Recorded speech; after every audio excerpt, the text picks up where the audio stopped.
Hi, everyone, and welcome to Minutes and Matters, a brand new podcast series by 10 Leaves where we unpack the most important conversations around corporate governance, one episode at a time.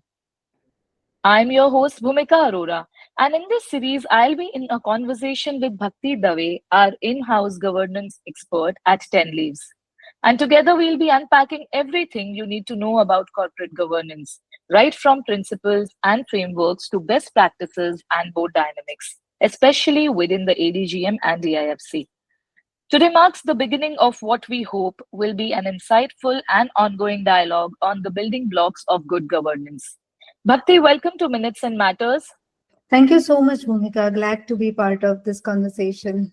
Yes, and we are glad to have you, Bhakti. We are sure that we will get some amazing insights from you on corporate governance. That's correct. We will be Yes, talking more about the requirements for corporate governance. yes, and we are looking forward to hear that. All right, so Bhakti, let's begin with what I'm sure everyone is curious about. How exactly did you get the idea of making a series on this topic, corporate governance? The idea basically was actually through the observations. So, normally, what I observed is the corporate governance is either misunderstood or it's simply taken for granted. So, that is the reason I thought to just have a corporate governance series wherein we talk about the requirements for corporate governance, how a corporate governance can be helpful within the organization. And normally, what we have seen is in the organizations also, they take it as a tick boxing activity. Okay, there is a list of activities we need to conduct, and then it's just a ticking of those activities. Right, Bhakti. I think corporate governance is just isn't about compliance. It's the bedrock of sustainable success, investor confidence, and long-term value creation. Now, let's start by understanding the core principles of corporate governance prevalent in both ADGM and DIFC. Let's talk about transparency, accountability, and responsibility. Yes, Bhumika, when we talk about transparency, accountability, and responsibility, those looks like a very heavy words. But in reality, those are interconnected with each other. When we talk about transparency, it's more to do with timely disclosure of financial performance or any kind of decisions or any material events within the organizations. When you have a good transparency, it helps in building trust within the investors and stakeholders.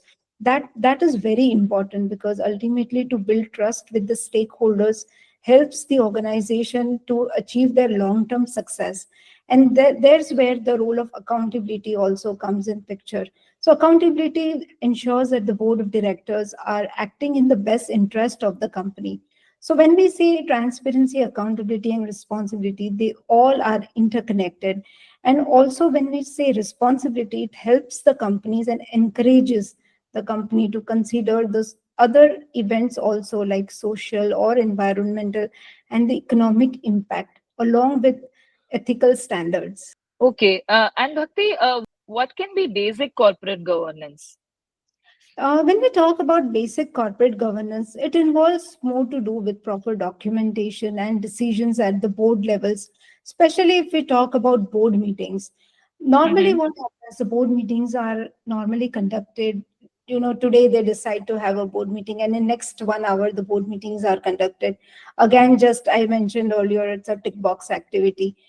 But ideally, Right. when we talk about a good corporate governance, it also includes a proper holding of board meetings. At least quarterly, one board meeting can be conducted, and a proper notice of the board meeting well in advance to the board of directors, along with the agendas and along with the supporting documents. It helps the board to come prepared and they can also contribute effectively. And also for urgent matters, you may conduct it in a shorter notice period. That is for the exceptional cases. But normally, these processes, if a company follows, that Mm-hmm. also contributes. It's a very small thing, but it contributes a big thing. It results in a very good corporate governance practices. Right. Also, is once you have a board meeting, also recording of the meeting is another important steps which comes in the picture. It's not just to have a board meeting, discussions happen, but to have those recorded, that is also something very important. So recording of minutes and including proper recording of the decisions. and also the action points that helps the company. Maybe, sometimes what happens, the company goes into a lot of audits. So these kind of discussions, if they are recorded, it helps the companies only, because you may not remember earlier what was discussed during the board meetings, and you have proper records of those minutes. Also, I want to highlight one thing here, Bhumika. When we talk about corporate governance or board meetings, in these all cases, the role of company secretary becomes very important. Mm-hmm. Right. How? Yes, because company secretaries can also help in, legal and regulatory compliances, and also it helps the board in facilitating smooth governance process. It can help in conducting board meetings, the recording of minutes, the recording of other documentations also. And Bhumika, in many jurisdictions, the CS is now considered as one of the key managerial person, which highlights the strategic importance within the organization. Right. I think, Bhakti, the 2 points that you mentioned right now, that documenting the board meeting correctly, which is very important.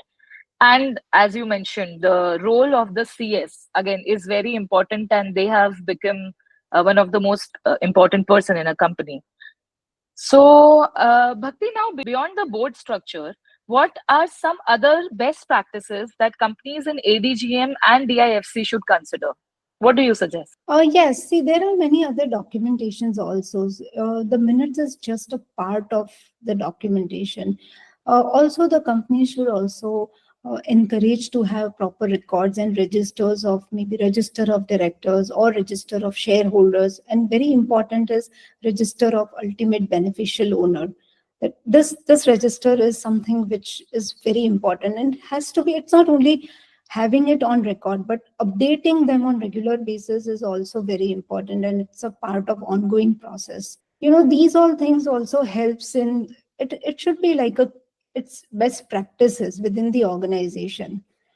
Also, when we talk about the board structure, the other practices which can be highlighted is setting up specialized committees. Normally companies, they only have the board committee or board of directors, but there are other committees also, like audit committee or risk management or nomination remuneration committees. These types of committees also play a very significant value in the organization.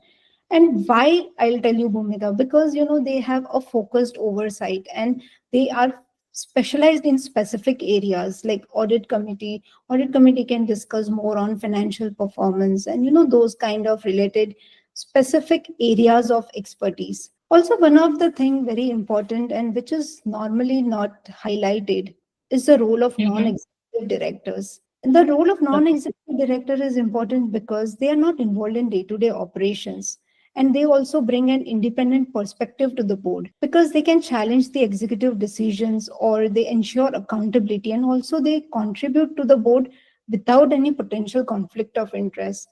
So the role of non-executive directors also becomes very important. Right. That is, I think, Bhakti, very important. Again, all those points that you mentioned today have been very important.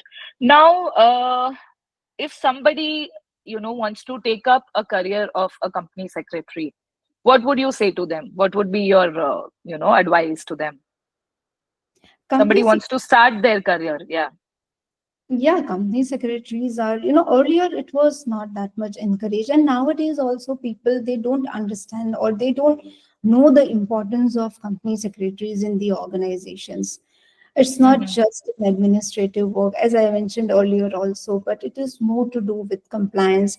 And CS can also act as a bridge between the management and the stakeholders, maintaining Right. proper recordings of the documentation. It's from the beginning until the end. The CS plays a very important role in the organization. So yes, if someone wants to, pursue career as a CS, I myself feel as a CS, it's very interesting to be a part of the organization, wherein you have a lot of challenges going on. You have Mm-hmm. the board is there, the stakeholders are there. You act as between all of them in the organization. So it's a very challenging yet very interesting role. I'm sure, Bhakti, and it also sounds like a big responsibility. That's correct. That's correct. Responsibility. Yes. Yes, so I think if you are a responsible person, you should consider becoming a CS. Yeah, that's correct. Right. All right, Bhakti, fascinating insights today. I think it's clear that while the frameworks are in place, the onus is on companies to actively embrace and implement these governance best practices. That's all for today's episode of Minutes and Matters. Bhakti, thank you once again for joining us and sharing your insights. It's been a pleasure to have you here. Thank you, Bhumika.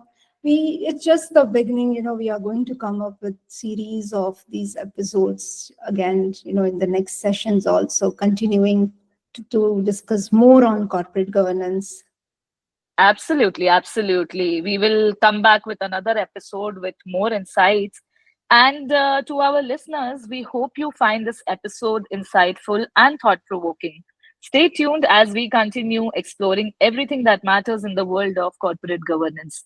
This is Minutes and Matters brought to you by 10 Leaves, where governance meets clarity. Until next time, thank you.